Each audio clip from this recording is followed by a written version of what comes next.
everyone, welcome back to my channel. It's Angie from Feeling a Little Bookish. I thought that I would just combine my May and June wrap-ups because in May I only read 7 books. In June I read 7 books as well, so 14 books. May was a pretty crazy month for me as well as June. May, at one point, I barely read within like a week and a half, 2 week span because I was dealing with myself, my husband, my kids all being sick at the same time. So it was like some drama. And so there was that. And then on top of that, in June, I was busy with work, and then I took a week off for vacation. So I barely, I didn't really read. I read, but like not as fast as I usually do. And I didn't feel like filming during my week off, so there's that. Anyway, May, like I said, I read 7 books. So the first book that I read in May was Crazy for You by Lea Coll, and this revolves around Nolan and Juliana. So Nolan is a contractor, and he's like single, and Juliana's single, but she's a single parent of 2 girls. And you know, Juliana finally has the chance to make her dreams come true. I mean, she's a real estate agent, but she also wanted to open a B&B.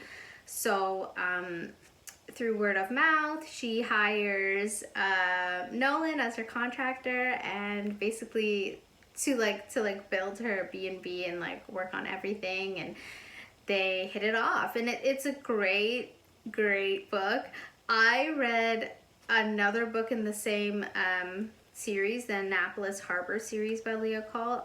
I can never remember the one that I read. I'm pretty sure it was Perfect for You, but I could be wrong. It was the one that centered around Reed and Avery, and Reed was my favorite, but then as soon as I read Nolan, I was like, yeah, he's my guy now. So it's a good read. The second book that I read in May was Bad Bad Girl, which is book 2 of the duet, the Rats of Richstone duet by Angel Devlin.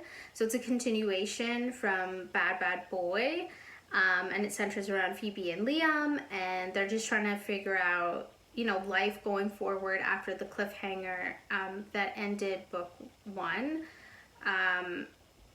You actually, book 2, like the beginning is so sad, but Phoebe turns out to be she just wants her revenge, you know what I mean? And unfortunately, Liam at one point becomes part of that revenge. There is an HEA. There's a few triggers as well, but it's a good read. You know, it has to do with rich girl and guy from the wrong side of the tracks and all that. But it was a good duet. I'd probably do a reread of it at some point in the future. The third book that I read was How to Fail at Flirting by Denise Williams. This book I had for a few months. I got it from my friend Tanisha. She also has an bookstagram page, and I'll link it below. I don't know why I waited to read this book. This book was so good. Basically, it has to do with Naya, who is single. She was in a very detrimental, abusive relationship. So there are some triggers as far as that relationship goes. And so her best friends just want her to get back out there and to meet someone. I mean, any best friends would want that for you if you were coming out of a relationship and you know, needed to get back out there. It's not like she's been out of it for a short period of time either. And anyway, she goes to the bar and she meets Jake, and they hit it off, and like they have the perfect time that same night. And then the way their relationship progresses, and he just makes her feel comfort and ease, and like everything's okay, and you know, it wasn't her fault with what happened in her previous relationship. And although there were parts where she pushed him away, granted, and I got mad, but I mean, you have to understand as well that she was in a not so great relationship before. She's not going to trust that easily. But it was funny as well, and I really liked it. The next book that I read was Reaper, which is book 4 in the Redwood Rebels series. That's such a mouthful, by Rachel Leigh.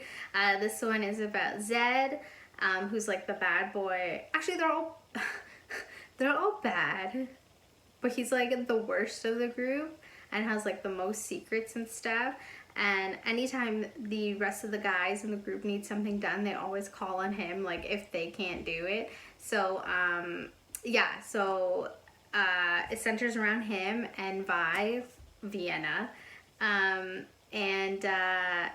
basically is just letting you into, you know, why he is the way that he is, and who also, and who killed Josh is mentioned, like it's solved who killed Josh. And I was like, oh, okay. It was a good wrap up to the series, like a good conclusion to the series. So the series is complete, and I'm looking forward to reading more from Rachel Leigh. So yeah, and the next book that I read was A Fate of Wrath and Flame by K.A. Tucker. This one is a fantasy romance centered around characters Romy and Xander. Romy, or Romaria, is approached by someone named Sophie, who gives her a proposition. Romaria takes that proposition and she ends up in basically another world. And there she meets her... So who she was in this other world, she was engaged to someone. Well, she was engaged to the future king. And anyway, it's just like this whole fantasy, separate, like different worlds, different universe thing. And I liked it. I mean, it's not one of my favorites of the year, but I did like it, and I am looking forward to book 2, especially to find out what happened to Xander and Romy. But again, like I mean, it's sometimes hard for me to get into fantasy because I don't really read a lot of fantasy to begin with. So, but I will definitely read book 2. And the next book that I read was Ecstasy by K.V. Rose. So this book is based on characters Eli, Zara, and Alex. Okay, so Zara is a drug addict. Eli is basically like, I guess the right word would be like sociopath. And then, but he's hot, which is the downfall. Yeah, and then there's Alex, who's like the jock. Oh, actually, Eli is a jock as well. But anyway, it's like this love triangle where Zara is like, has been dating Alex, and like they have this on and off roller coaster relationship because Zara's a drug addict and she has like substance abuse issues, and then Alex is like, you need to get your shit together. And then Eli is Alex's best friend, but Zara always has this pull and this like magnetism towards Eli, and so it's a good book. I am looking forward to Ominous, which is like I from what I gathered, the story based upon how Eli got to where he is, like who he, like why did he become the way that he was in Ecstasy. So I love K.V. Rose's novels and her writing, so yeah, I'm looking forward to that book. And then the final book that I read was The Fall of a God, which is book 2 in the Claremont Boys series by Holly Renee. This is a continuation from The Touch of a Villain, so we're dealing with the aftermath of the cliffhanger from book 1 between Josie and Beck.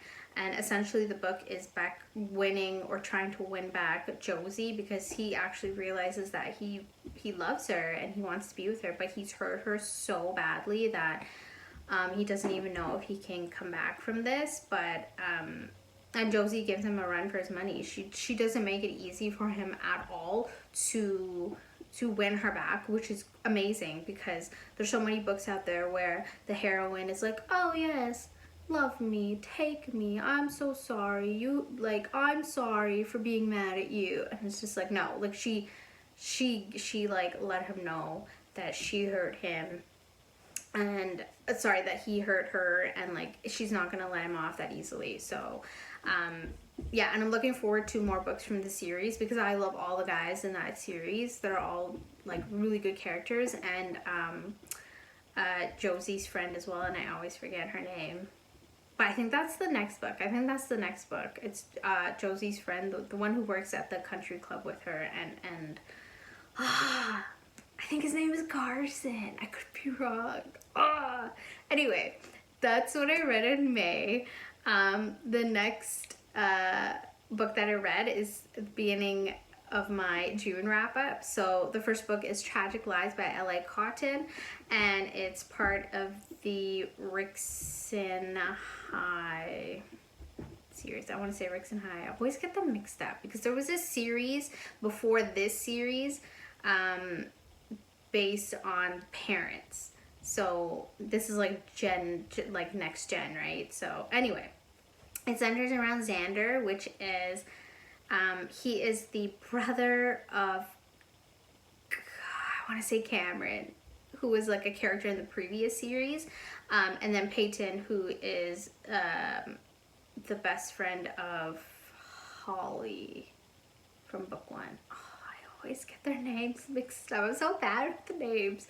Anyway, Peyton, it's a continuation from the cliffhanger from book 1. Well, like the intro cliffhanger from book 1. So Peyton does something dramatic, and Xander happens to be there at the right time, and you know, their relationship progresses, and there is an age gap too, because she is 17, but she turns 18, and he is 10 years older than her.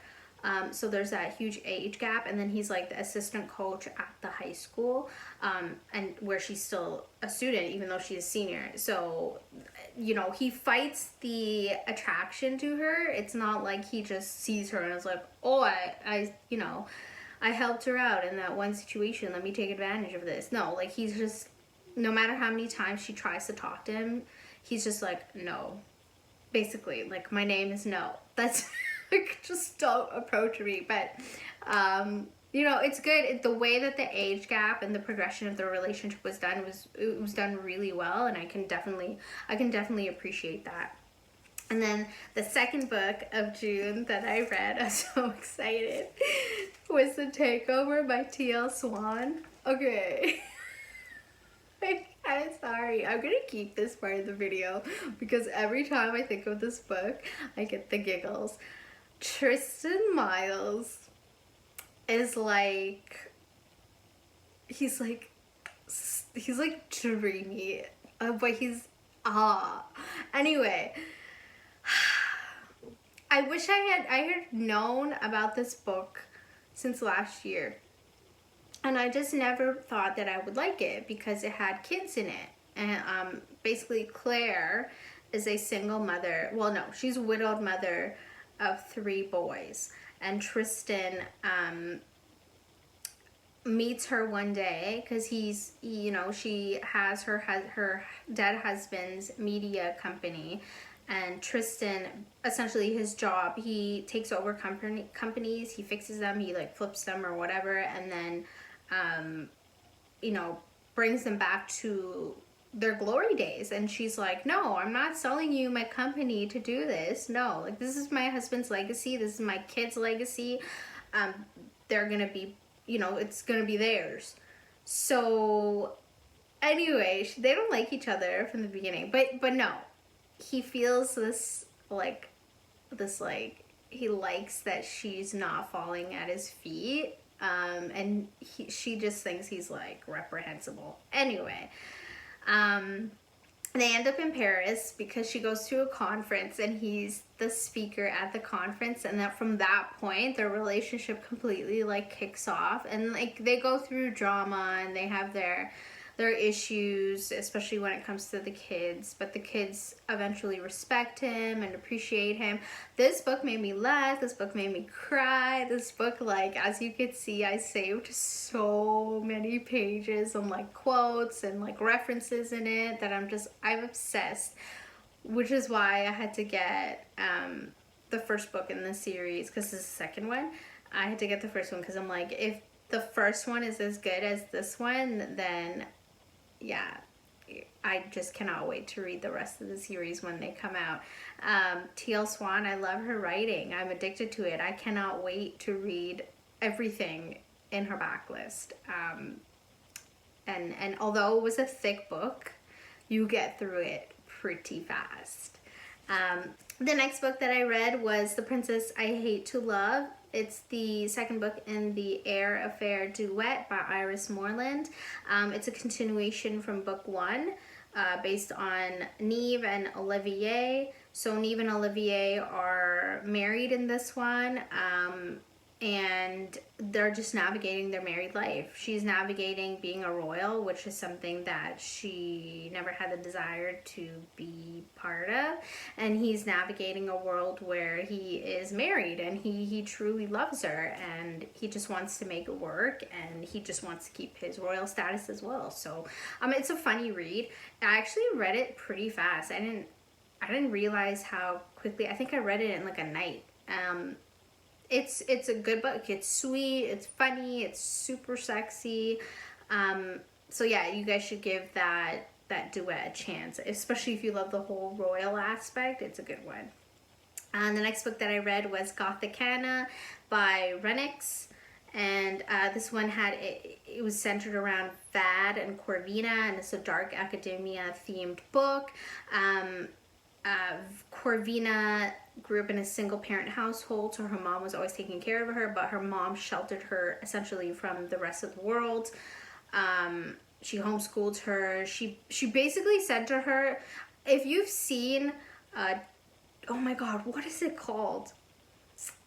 Twisted, I think it's called. Ooh, I think the Disney movie about Rapunzel and Mother Gothel. Anyway, if you've seen that, her mom reminded me of Mother Gothel, because her mom was like, no, everyone in the world is bad. You cannot go outside in the world. You can't meet humans, blah, blah, blah. Other human beings suck, essentially. And so once she got the chance to go to university, she took it. However, she never applied to the university for which she got the letter from, because it turns out the letter that was sent to her giving her a scholarship to university was sent by Vad, who is the headmaster and professor at the university for which I cannot remember the name of.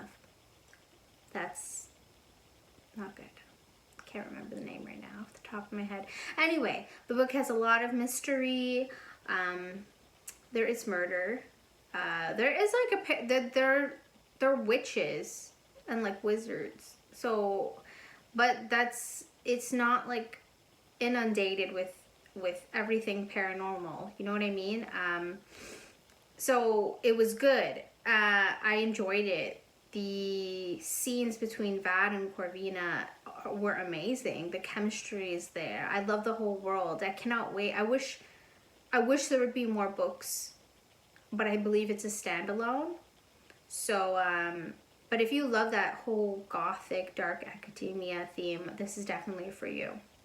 And next book that I read was Lessons in Sin by Pam Godwin, and it's an age gap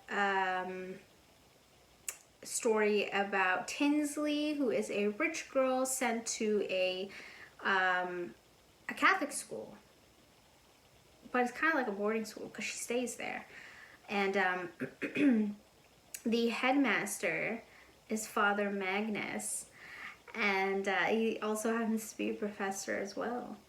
And he used to be a billionaire, but he realized that his life was just full of excess and just unnecessary things. He wanted to change his life, so he became a priest. And he runs this school. And from the moment that Tinsley got there, she gave him a hard time. Like, I'm talking things that I could never even imagine doing to someone that I dislike. All because she just wanted to get out of there.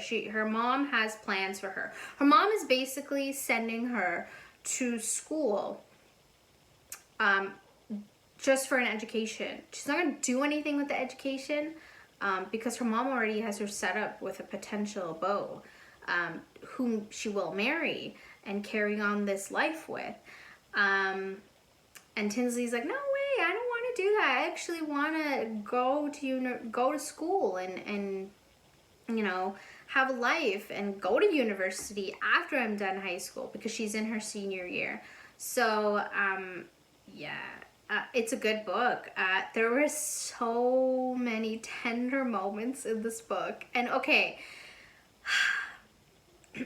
because of the age gap, it can throw you off. Now, Tinsley is 17, but she turns 18. And so nothing actually truly happens between them until she turns 18. But Magnus is in his 40s. So there's that. But if you can, if you're like me and you're like, you know, if you can look past the age gap thing, you should be good. There's a part in this book where something happens to Tinsley and Magnus just swoops in and saves the day, and the moment that they share, you're just like, if only men like this actually truly exist. I'm sure they do in some other part of the world, but I don't know if they're on like Tristan Miles's level or Magnus's level, but we'll see. If you guys know a man who would partake in a situation like the bathroom scene in this book, let me know in the comments. And the next book that I read was Hell by J.L. Beck and C. Hallman. This one centers around Lucien and Rowan. So Rowan is, you know, down on her luck, and she needs a job. And she just so happens to be in the right place at the right time, where she meets someone named Alexi. And he says to her, essentially, okay, let me help you. Here's 10 grand. Time passes. She can't pay the 10 grand back. Alexi comes to take her and is like, well, you can't pay the 10 grand back that I loaned you to my boss. So you're going to have to pay this off. The way she pays it off is at Alexi's boss, who is Lucien. He has a sex club called Purgatory. And so Rowan has to pay her dues there. And their relationship, like, Lucien doesn't do, like, relationships. So at first he's like, what's going on? Like, why am I feeling this way towards her? But then it turns into something else. It was a quick read. There are a lot of triggers in it too. But again, like, it's a quick read. You can get through it. I'm pretty sure I read this in a night as well. I'm looking forward. It's like part of a series. There was a book before this based on other characters who worked at the Purgatory or knew Lucien, one of them. Anyway, it was a good book. And finally, my final book for June was this thick baby here, Rain by A.L. Woods. Yeah, I read this on my Kindle, and then when I read it, I was like, yeah, I need to buy it. And then when I bought it and I got it, and I was like, whoa, this is huge. But it was well worth it. It didn't feel big while I was reading it, which is like a plus. You know what I mean? If you're reading a book and it's a big book and you feel like it's long, that's not always a good thing. But the time went by so quickly when I was reading this. So it centers around Allegra. And her and her brother Terry own a bar, and they have like their farm, and they have a they have a mechanic shop, and they own all these things. Their dad committed suicide, I believe, and their dad left. Did their dad leave? You see, like, my brain goes blank sometimes. Anyway, parents are not in the picture. Allegra was 11 when her mom tried to kill her and herself in an accident. And Allegra's been scarred from that since then. Her brother Terry shelters her to the ends of the earth and doesn't just let her live. which then causes her to turn to his best friend Dominic. Ooh, Dominic. Dominic is 10 years older than her. Or is it 7? I think it's 10. I believe it's 10. So, you know, it started out as innocent, you know, especially when she was saved from that accident and he was there for her, because Terry was trying to now deal with the fact that he has his little sister to take care of. How is he going to manage everything in the household and himself and take care of his sister? So she turned to Dom as like a big brother figure at first. But then once she hit her teenage years, you know, your hormones and you change and everything changes, and she starts seeing Dom in this whole other light, and he's just like, no, you just stay away from me, I'm bad news. Like, he had no shame in telling her that he was not a good guy. And she's like, no, I love you. And it doesn't, okay, it's not that bad. Like, it makes sense because there's no one else. It's a small town, there's nobody else around that she could possibly fall for. There is, but at school, but still, because there was her best friend. But Dom ruined that. And so something happens and Dom ends up in jail. So years pass. I think it's 5 years pass. And the night before he was supposed to come out from jail, there's a drifter that comes into town, and his name's Nate. And, you know, he's like this con artist. And he just sleeps with these women and steals from them and then moves on. So he ends up in town. And he has this little thing with Allegra. And then something, karma comes back basically for him. And she's like, well, you tried to steal from me. Now you gotta pay. So he ends up staying in town for longer than he had planned to. And their relationship progresses as well. And then when Dom comes out from prison, you know, Allegra's obviously taken with him again, and she's confused, she's conflicted. Like, do I want to be with this guy who I've known since I was a child and who I've grown to respect and love, but he's so wishy-washy? Or do I want to be with this guy who drifted into town with bad news on his mind but ended up being like my savior? Because they've both saved her at times when she needed it. And this book had me in my feelings, you know. It's real, the feelings that she went through and the feelings that she had for both of them, and the way that the relationships progressed. I'm happy with who she ended up with in the end. And I wish there was a book for the person she didn't end up with, kind of like a continuation, like where is he now, like what is he doing with his life. But it's a good read, and the author Amanda, she's so sweet on Instagram, and like, please, you guys, like, buy her stuff, buy her books, and you're not gonna miss out. It's a great story, Rain. So yeah, that's it. If you guys have any comments or suggestions, or you know, anything you want to say in regards to any of the books that I mentioned in my May-June wrap-up, let me know in the comments below. And yeah, so that's it.